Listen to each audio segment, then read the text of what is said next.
Welcome dear friends. आज हम देखेंगे ट्रांसफार्मर से मुख्य ऑब्जेक्टिव क्वेश्चन जो एग्ज़ाम ओरिएंटेड है और अभी जो रिसेंटली आईटीआई की एग्ज़ाम होने वाली है 2020 की सेकेंड सेमेस्टर और फर्स्ट सेमेस्टर की। तो इस सिलेबस के अकॉर्डिंग यहाँ से क्वेश्चन पूछे जाते हैं और ये आए हुए क्वेश्चन है ये। सो स्टार्ट करेंगे हम। फर्स्ट क्वेश्चन, बकोल्स रिले में माल फंक्शनिंग होता है किसके कारण? ऑप्शन ए ट्रांसफार्मर अत्यधिक ओवरहीटिंग, ऑप्शन बी भारी बाह्य शॉर्ट सर्किट, ऑप्शन सी तेल का स्तर रिले लेवल से नीचे गिरने से, या ऑप्शन डी असंयमित ब्रीथिंग एक्शन से।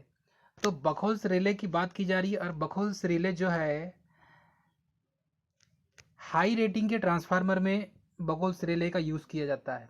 इसका मतलब ये है कि 5 MVA के जो ट्रांसफार्मर है, जो बड़ी बड़ी जिसकी रेटिंग ज़्यादा है, उस ट्रांसफार्मर में बकोल्स रिले का यूज़ किया जाता है। बाकी जो छोटे 25 kVA के जो ट्रांसफार्मर है, इसमें बकोल्स रिले का यूज़ नहीं होता। ये ध्यान दीजिएगा सभी students.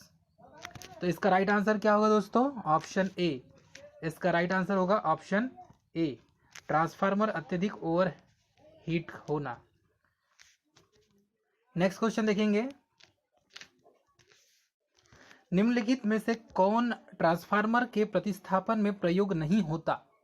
Option A conservator, option B breather, option C Buchholz relay, या ऑप्शन डी उत्तेजक एक्साइटर जिसको कहते हैं। तो इसका राइट आंसर क्या होगा दोस्तों?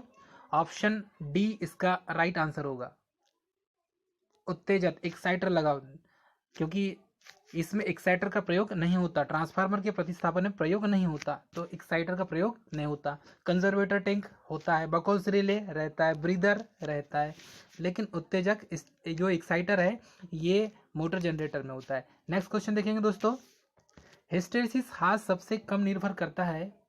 ऑप्शन ए है चुंबकीय क्षेत्र तीव्रता, ऑप्शन बी आवृत्ति, ऑप्शन सी एम्प्लीमेंट तापमान, और ऑप्शन डी है मटेरियल की मात्रा। तो ये एम्बिएंट तापमान या मटेरियल की मात्रा, इनमें से आंसर इसका राइट क्या होगा दोस्तों? Option C ambient temperature. तो हिस्टेरिसिस लॉस जो है सबसे कम निर्भर करता है टेम्परेचर पर, मतलब कि टेम्परेचर बढ़ेगा तो हिस्टेरिसिस भी बढ़ेगा। नेक्स्ट क्वेश्चन देखेंगे,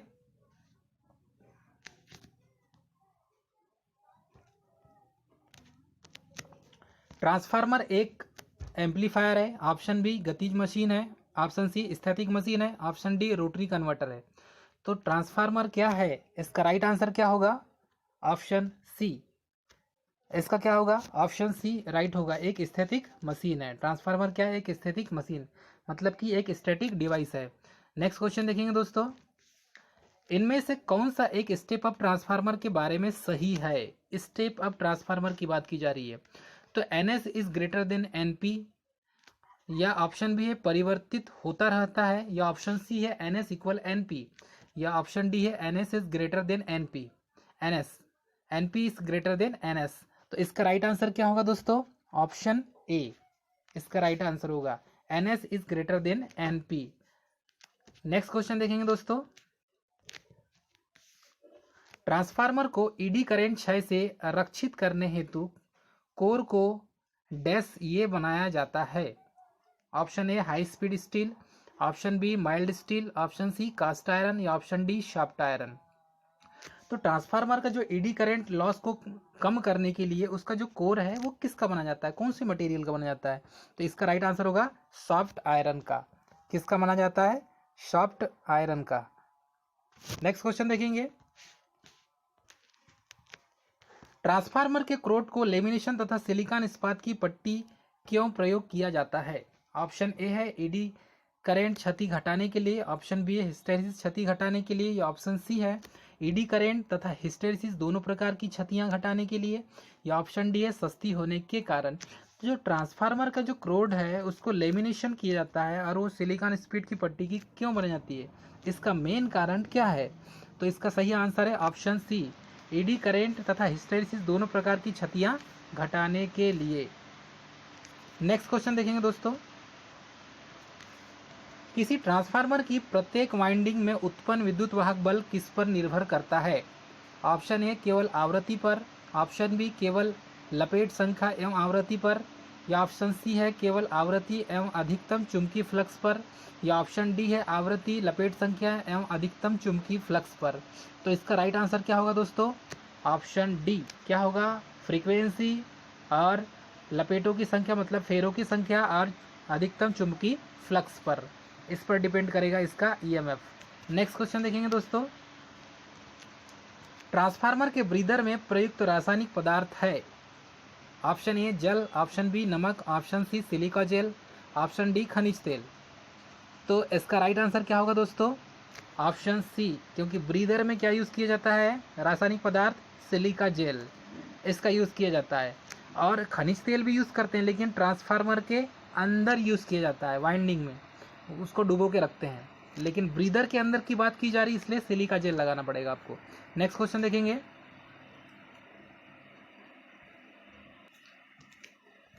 शुष्क सिलिका जेल का रंग होता है। ऑप्शन ए पीला, ऑप्शन बी सफ़ेद या हल्का गुलाबी, या ऑप्शन सी नीला, या ऑप्शन डी हरा। अब यहाँ पर शुष्क सिलिका जेल का रंग पूछा गया है, तो इसका राइट आंसर क्या होगा? ऑप्शन सी नीला। इसका राइट आंसर क्या हो गया? नीला। नेक्स्ट क्वेश्चन देखेंगे दोस्तों।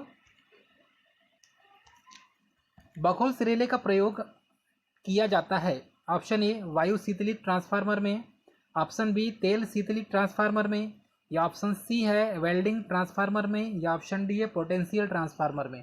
तो इसका राइट आंसर क्या होगा दोस्तों? ऑप्शन बी तेल शीतलित ट्रांसफार्मर में। मतलब बखोल सिरेले का जो है, जो ऑयल वाला ट्रांसफार्मर जो होता है, मतलब कि तेल से ठंडा करने वाला ऑयल शीतलित ट्रांसफार्मर में। नेक्स्ट क्वेश्चन देखेंगे दोस्तों। आर्क लैंप की दक्षता होती है। ऑप्शन ए 10 ल्यूमेन पर वाट, ऑप्शन बी 20 ल्यूमेन पर वाट, या ऑप्शन सी 30 ल्यूमेन पर वाट, या ऑप्शन डी 40 ल्यूमेन पर वाट।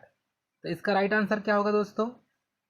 आर्क लैंप का, इसका राइट आंसर होगा आर्क लैंप का 30 ल्यूमेन पर वाट। नेक्स्ट क्वेश्चन देखेंगे दोस्तों।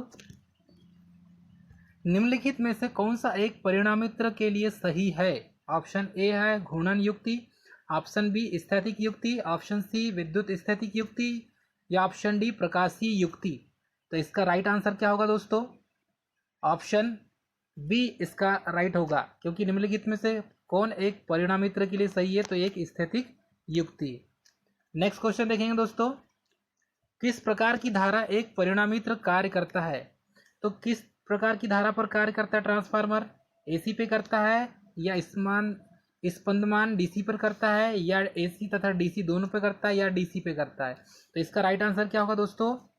ट्रांसफार्मर एसी पर कार्य करता है।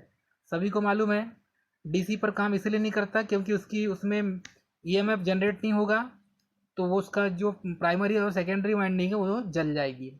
नेक्स्ट क्वेश्चन देखेंगे। कौन सा सिद्धांत ट्रांसफार्मर के कार्य करने के लिए उत्तरदायी है? ऑप्शन ए है पारस्परिक इंडक्शन, ऑप्शन बी है स्वतः इंडक्शन, ऑप्शन सी है फैराडे का विद्युत चुंबकीय इंडक्शन नियम, या ऑप्शन डी है स्वतः व पारस्परिक इंडक्शन नियम। तो इसका राइट आंसर क्या होगा दोस्तों? ऑप्शन सी फैराडे का विद्युत चुंबकीय इंडक्शन के नियम पर ट्रांसफार्मर का सिद्धांत है, या ट्रांसफार्मर कार्य करता है। नेक्स्ट क्वेश्चन देखेंगे दोस्तों। किस प्रकार की वोल्टता को ट्रांसफार्मर परिवर्तित करता है?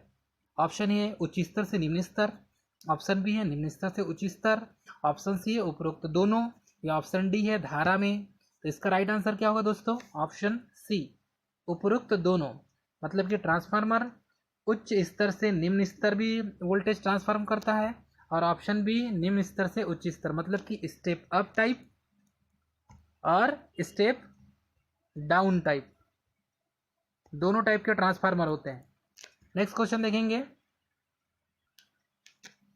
क्या होगा अगर ट्रांसफार्मर को डीसी सप्लाई दी जाए? ऑप्शन ए कार्य करेगा, ऑप्शन बी घूमने लगेगा, ऑप्शन सी सेकेंडरी वाइंडिंग पर रेटेड वोल्टेज से कम वोल्टेज देगा, या ऑप्शन डी वाइंडिंग जला देगा। तो इसका राइट आंसर क्या होगा दोस्तों? इसका राइट आंसर होगा ऑप्शन डी, वाइंडिंग को जला देगा, क्योंकि डीसी सप्लाई देने पर क्या हो जाएगा, वाइंडिंग जल जाएगी। नेक्स्ट क्वेश्चन देखेंगे, किस राशि को ट्रांसफार्मर नहीं बदलता? ऑप्शन है विद्युत धारा एवं वोल्टेज, ऑप्शन बी है शक्ति तथा वोल्टेज, ऑप्शन सी है शक्ति एवं आवृत्ति, और ऑप्शन डी है शक्ति एवं विद्युत धारा। इसका राइट आंसर क्या होगा दोस्तों? ऑप्शन सी, शक्ति एवं आवृत्ति। मतलब प्राइमरी में 50 हर्ट्ज होगा तो सेकेंडरी में भी 50 हर्ट्ज होगा। प्राइमरी में P इक्वल V इंटू आई होगा तो P1 V1 और I1, वैसी सेकेंडरी में P2 equal V2 into I2 होगा। सेम कंस्ट्रक्शन उसका रहेगा, VI cos फाई, इसके बाद cos फाई, उसमें भी cos फाई रहेगा। नेक्स्ट क्वेश्चन देखेंगे, ट्रांसफार्मर के प्राइमरी वाइंडिंग को ऑप्शन ए विद्युत स्रोत से संयोजित करते हैं, ऑप्शन बी लोड से संयोजित करते हैं, ऑप्शन सी शॉर्ट सर्किट करते हैं, या ऑप्शन डी हमेशा ओपन रखते हैं। तो ये जनरल सा क्वेश्चन है और बहुत बार पूछा भी जाता है। ये लॉजिकल क्वेश्चन है, तो ये लॉजिकल क्वेश्चन का आंसर क्या हो जाएगा? ए। इसका ए सही आंसर होगा। क्यों? क्योंकि विद्युत स्रोत से संयोजित इसको किया जाता है। नेक्स्ट क्वेश्चन देखेंगे, एक अच्छे ट्रांसफार्मर की दक्षता कितनी होती है? ऑप्शन ए 60 से 70%, ऑप्शन बी 70 से 80%, ऑप्शन सी है 20 to 30%, या ऑप्शन डी है 95 to 99%। तो स्टूडेंट इसका जो ट्रांसफार्मर की जो इफिशियंसी होगी वो कितने परसेंट होगी? इसका राइट आंसर क्या होगा? 95 to 99, एग्जैक्ट 95% ट्रांसफार्मर की इफिशियंसी होती है। नेक्स्ट क्वेश्चन देखेंगे, एक उच्चायक ट्रांसफार्मर क्या है? ऑप्शन ए जो वोल्टेज के मान को बढ़ाता है, ऑप्शन बी है जिसमें द्वितीय कुंडली में फेरों की संख्या प्राथमिक से अधिक होती है, या ऑप्शन सी जो करंट के मान को घटाता है, या ऑप्शन डी उपरोक्त सभी। तो यहाँ पर उच्चायक ट्रांसफार्मर की बात की जा रही है, अर्थात स्टेप अप ट्रांसफार्मर की बात की, स्टेप अप ट्रांसफार्मर की बात की जा रही है। अब स्टेप अप ट्रांसफार्मर की बात की जा रही है, इसका राइट आंसर क्या होगा? ऑप्शन डी उपरोक्त सभी, क्योंकि ये वोल्टेज के मान को बढ़ाता भी है स्टेप अप, जिसमें द्वितीय कुंडली में फेरों की संख्या प्राथमिक से अधिक होती है। बिल्कुल सही है। जो करंट के मान को घटाता है, बिल्कुल सही, करंट के मान को घटाएगा, अरे तभी तो वोल्टेज बढ़ेगा भैया। नेक्स्ट क्वेश्चन देखेंगे, एक स्टेप डाउन ट्रांसफार्मर की द्वितीय कुंडलन ऑप्शन ए में प्राथमिक कुंडलन की अपेक्षा कम शक्ति होगी, ऑप्शन बी है कि वोल्टता प्राथमिक से ज़्यादा होगी, ऑप्शन सी में प्राथमिक कुंडलन की अपेक्षा धारा कम होगी, या ऑप्शन डी है में प्राथमिक कुंडलन की अपेक्षा कम लपेट होंगे। तो इसका राइट आंसर क्या होगा दोस्तों? यहाँ स्टेप डाउन ट्रांसफार्मर की बात की जा रही है, और स्टेप डाउन ट्रांसफार्मर का जो सेकेंडरी वाइंडिंग है उसकी बात की जा रही है। तो हम देखेंगे सबसे पहले तो ये स्टेप डाउन ट्रांसफार्मर है, मतलब कि करंट का मान अधिक होगा और वोल्टेज का मान कम होगा, वो भी सेकेंडरी वाइंडिंग में। तो इसका राइट आंसर क्या होगा दोस्तों? ऑप्शन डी में प्राथमिक कुंडलन की अपेक्षा कम लपेट होंगे, मतलब प्राइमरी में नंबर ऑफ टर्न्स अधिक होंगे और सेकेंडरी में कम होंगे। नेक्स्ट क्वेश्चन देखेंगे, वह पदार्थ जो ट्रांसफार्मर क्रोड निर्माण के लिए सर्वाधिक उपयुक्त है? Option A aluminium, option B silicon इस्पात, ऑप्शन सी लकड़ी, या ऑप्शन डी हार्ड आयरन। तो बेसिकली ये क्वेश्चन बहुत बार पूछा गया, मोस्ट आईएमपी क्वेश्चन बहुत बार पूछा जाता है। इसका आंसर क्या होगा? ऑप्शन बी सिलिकॉन इस्पात, मतलब सिलिकॉन स्टील लेमिनेटेड होता है ये। नेक्स्ट क्वेश्चन देखेंगे,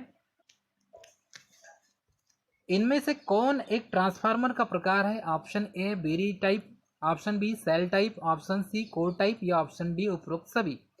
तो आपको ज्ञात हो जो ट्रांसफार्मर होता है वो 3 टाइप के होते हैं, एक होता है सेल टाइप, दूसरा बेरी टाइप,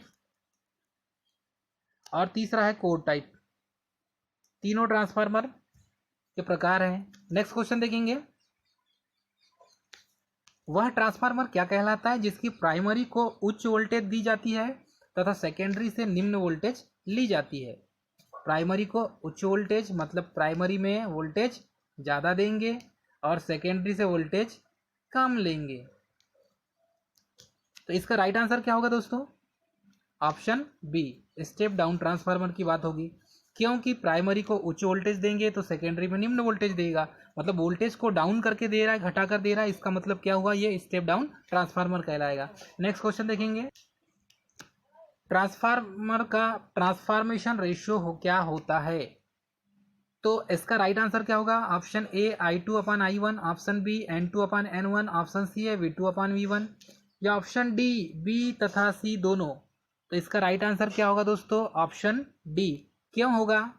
क्योंकि इसका जो मान है, इसका जो एग्जैक्ट फार्मूला है वो है I2/I1 V2/V1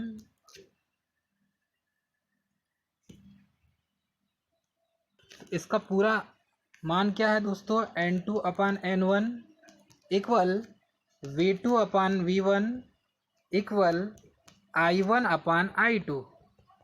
तो ये देखिए, फर्स्ट में दिया है N2/N1 भी दिया है, V2/V1 भी दिया है, लेकिन थर्ड में क्या होना था? I1/I2 होना था और दिया है I2/I1।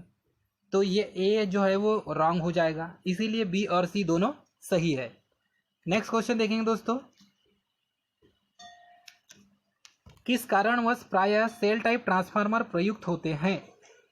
ऑप्शन ए है यह देखने में सुंदर होता है, ऑप्शन बी इसके दो चुंबकीय पात होते हैं, ऑप्शन सी इसका चुंबकीय फ्लक्स क्षरण कम होता है, या ऑप्शन डी बी और सी दोनों होते हैं। तो इसका राइट आंसर क्या होगा दोस्तों? ऑप्शन डी, बी और सी दोनों। तो बी और सी दोनों कैसे सही होंगे? अब ये सेल टाइप ट्रांसफार्मर, और सेल टाइप ट्रांसफार्मर में दो चुंबकीय पात होते हैं और इसका चुंबकीय फ्लक्स क्या होता है? क्षरण, मतलब कि फ्लक्स लीकेज कम होता है। नेक्स्ट क्वेश्चन देखेंगे दोस्तों, किस प्रकार के ट्रांसफार्मर के एल आकृति की स्टैंपिंग्स में दो सेट प्रयोग करके आयताकार क्रोड बनाई जाती है? ऑप्शन ए है क्रोड प्रकार का ट्रांसफार्मर में, ऑप्शन बी है बेरी प्रकार के ट्रांसफार्मर में, ऑप्शन सी है सेल प्रकार का ट्रांसफार्मर में, ऑप्शन डी है इनमें से कोई नहीं। अब यहाँ पर एल आकृति की जो स्टैंपिंग करते हैं उसकी बात की जा रही है। तो इसका राइट आंसर क्या होगा? ऑप्शन ए, क्योंकि कोर प्रकार का ट्रांसफार्मर बनाई जाती है इसमें। नेक्स्ट क्वेश्चन देखेंगे, इस ट्रांसफार्मर के क्रोड में दो चुंबकीय मार्ग स्थापित होते हैं। कौन सा ऐसा ट्रांसफार्मर है जिसमें दो चुंबकीय मार्ग स्थापित होते हैं? ऑप्शन ए क्रोड प्रकार का, या ऑप्शन बी सेल टाइप का, ऑप्शन सी बैरी टाइप का, या ऑप्शन डी है द्विवाहिका प्रकार का। तो इसका राइट आंसर क्या होगा दोस्तों? इसका राइट आंसर होगा option B, shell type transformer में दो मैग्नेटिक पाथ होते हैं। ये कई बार आ चुका है क्वेश्चन, मोस्ट इंपॉर्टेंट क्वेश्चन है ये। नेक्स्ट क्वेश्चन देखेंगे, चुंबकीय फ्लक्स का लीकेज किस प्रकार के ट्रांसफार्मर में न्यूनतम होता है? Option A core type, option B shell type, option C berry type, या option D step down type. तो इसका राइट आंसर क्या होगा दोस्तों? Option C berry type. मतलब यहाँ चुंबकीय फ्लक्स का जो लीकेज है उसके आधार पर न्यूनतम लीकेज किस ट्रांसफार्मर में होता है? बैरी टाइप में होता है। नेक्स्ट क्वेश्चन देखेंगे, निम्न में से कौन सा परिणाम मित्र या ट्रांसफार्मर जिसका परिणाम ट्रांसफार्मर में क्षतियों के कारण होता है? मतलब option A winding short circuit हो सकती है, ऑप्शन बी अचालक आवरण नष्ट हो सकता है, ऑप्शन सी है ऊष्मा पैदा होती है, या ऑप्शन डी सभी संभव है। तो इसका राइट आंसर क्या होगा दोस्तों? ऑप्शन डी, क्योंकि ट्रांसफार्मर में उसका जो परिणाम है, मतलब क्षति, जो लॉसेस होंगे, ये लॉसेस के रूप में वाइंडिंग शॉर्ट सर्किट हो सकती है, अचालक आवरण नष्ट हो सकता है और हीटिंग क्रिएट भी हो सकती है, जिसके कारण ट्रांसफार्मर जल सकता है। नेक्स्ट क्वेश्चन देखेंगे, किस प्रकार का युग्मन एक ट्रांसफार्मर के प्राथमिक एवं द्वितीयक कुंडलियों के मध्य होता है? ऑप्शन ए है द्वितीयक, ऑप्शन बी है चुंबकीय, ऑप्शन ए है विद्युतीय, ऑप्शन बी है चुंबकीय, ऑप्शन सी है यांत्रिक, और ऑप्शन डी है प्रकाशीय। तो यहाँ पर युग्मन एक ट्रांसफार्मर की प्राइमरी और सेकेंडरी वाइंडिंग के मध्य क्या होगा? इसका राइट आंसर क्या होगा दोस्तों? ऑप्शन बी, क्योंकि प्राइमरी वाइंडिंग और सेकेंडरी वाइंडिंग इन दोनों का कोई कनेक्शन नहीं होता, तो ये किस रूप से जुड़े होते हैं एक दूसरे से? और ये एक दूसरे जुड़े होते हैं मैग्नेटिकली, जिसे चुंबकीय रूप बोला जाता है, मैग्नेटिकली कपल्ड होते हैं ये। नेक्स्ट क्वेश्चन देखेंगे, किस प्रकार का इस्पात क्रोड के निर्माण के लिए उपयुक्त है? ऑप्शन ए है उच्च चुंबकशीलता तथा उच्च हिस्टेरिसिस क्षति रखता हो, ऑप्शन बी निम्न चुंबकशीलता तथा निम्न हिस्टेरिसिस क्षति रखता हो, ऑप्शन सी उच्च चुंबकशीलता तथा निम्न हिस्टैरिसीस क्षति रखता हो, या ऑप्शन डी है निम्न चुंबकशीलता तथा उच्च हिस्टैरिसीस क्षति रखता हो। तो यहाँ पर जो क्रोड का निर्माण या कोर का जो निर्माण करेंगे इस्पात का होगा, उसके अंदर ऐसी कौन सी प्रॉपर्टी होना चाहिए जिसकी वजह से इसमें इसका जो इस्पात जो होगा वो क्रोड होगा, इसका बनाया जाएगा। तो इसका 36 का आंसर क्या होगा? ऑप्शन सी, क्योंकि ये उच्च चुंबकशीलता रखना चाहिए और उसमें हिस्टेरिसिस जो लॉस है वो कम होना चाहिए। ऐसे क्रोड का निर्माण ट्रांसफार्मर में करेंगे तो ट्रांसफार्मर की इफिशियंसी अच्छी होगी। नेक्स्ट क्वेश्चन देखेंगे, किस प्रकार के से 500 केवीए से कम क्षमता वाले ट्रांसफार्मर को ठंडा रखा जाता है? अब यहाँ 500 केवी का ट्रांसफार्मर है और इसको ठंडा रखा जाएगा, तो ऑप्शन ए प्राकृतिक रूप से वायु द्वारा, मतलब एयर ब्लास्ट से। ऑप्शन बी है प्राकृतिक रूप से तेल के द्वारा, मतलब ऑयल ब्लास्ट, और उसके बाद है सी ऑयल ब्लास्ट के द्वारा, और ऑप्शन डी है कंप्रेशर के द्वारा। तो इसका राइट आंसर क्या होगा दोस्तों? ऑप्शन ए, क्योंकि प्राकृतिक रूप से वायु के द्वारा ठंडा रखा जाएगा। यदि यही 500 MVA का ट्रांसफर होता तो 500 MVA का ट्रांसफार्मर होता तो उसमें हम दूसरा यूज करते। नेक्स्ट क्वेश्चन देखेंगे, कितनी क्षमता के ट्रांसफार्मर के लिए प्राकृतिक रूप से तेल शीतलन प्रणाली का प्रयोग होता है? Option A 5 kVA, option B 500 kVA, option C 200 kVA, option D 1000 kVA। तो कितनी क्षमता के ट्रांसफार्मर के लिए प्राकृतिक रूप से शीतलन प्रणाली का यूज करते हैं? इसका राइट आंसर होगा ऑप्शन डी, 1000 kVA तक के ट्रांसफार्मर के लिए हम यूज करते हैं। नेक्स्ट क्वेश्चन देखेंगे, निम्न में से कौन सा गुण एक अच्छे ट्रांसफार्मर ऑयल का है? ऑप्शन ए निम्न श्यानता एवं कम नमी सोखने वाला, ऑप्शन बी उच्च विशिष्ट ऊष्मा एवं उच्च ज्वलन बिंदु, ऑप्शन सी अचालक, ऑप्शन डी इनमें से कोई नहीं। इसका राइट आंसर क्या होगा दोस्तों? ऑप्शन डी, इनमें से सभी, क्योंकि उसमें निम्न श्यानता भी होना चाहिए और कम नमी सोखने वाला होना चाहिए, उसके बाद उच्च विशिष्ट ऊष्मा होनी चाहिए उसकी, और उच्च ज्वलन बिंदु भी होना चाहिए, अचालक होना चाहिए। ये सारे गुण एक ट्रांसफार्मर के ऑयल में होना चाहिए, नहीं तो ट्रांसफार्मर के ऑयल में यदि उच्च ज्वलन बिंदु नहीं होगा तो बहुत जल्दी जल जाएगा। नेक्स्ट क्वेश्चन देखेंगे दोस्तों, कितनी वाइंडिंग का प्रयोग ऑटो ट्रांसफार्मर में होता है? ऑप्शन ए है 1, ऑप्शन बी 2, ऑप्शन सी 4, या ऑप्शन डी 6। तो इसका राइट आंसर क्या होगा दोस्तों? Option A.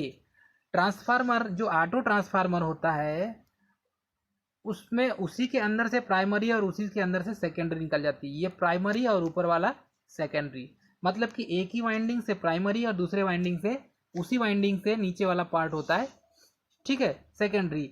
या तो उसको प्राइमरी इसको सेकेंडरी मानेंगे, लेकिन एक ऑटो ट्रांसफार्मर में एक ही वाइंडिंग का यूज किया जाता है। नेक्स्ट क्वेश्चन दोस्तों, जब ऑटो ट्रांसफार्मर की पूरी वाइंडिंग को प्राथमिक तथा कुछ अंश को सेकेंडरी की भांति प्रयोग करे तो कार्य करता है? ऑप्शन ए है स्टेप अप ट्रांसफार्मर की तरह, ऑप्शन बी है स्टेप डाउन ट्रांसफार्मर की तरह, ऑप्शन सी है दोनों की तरह, ऑप्शन डी है धारा की तरह। अब यहाँ पर एक ऑटो ट्रांसफार्मर है, उसकी पूरी वाइंडिंग को प्राथमिक और कुछ अंश को सेकेंडरी की भांति कार्य करेंगे, यूज करेंगे, तो वो क्या हो जाएगा? इसका राइट आंसर क्या होगा? Option B, step down transformer की तरह होगा। थैंक यू दोस्तों।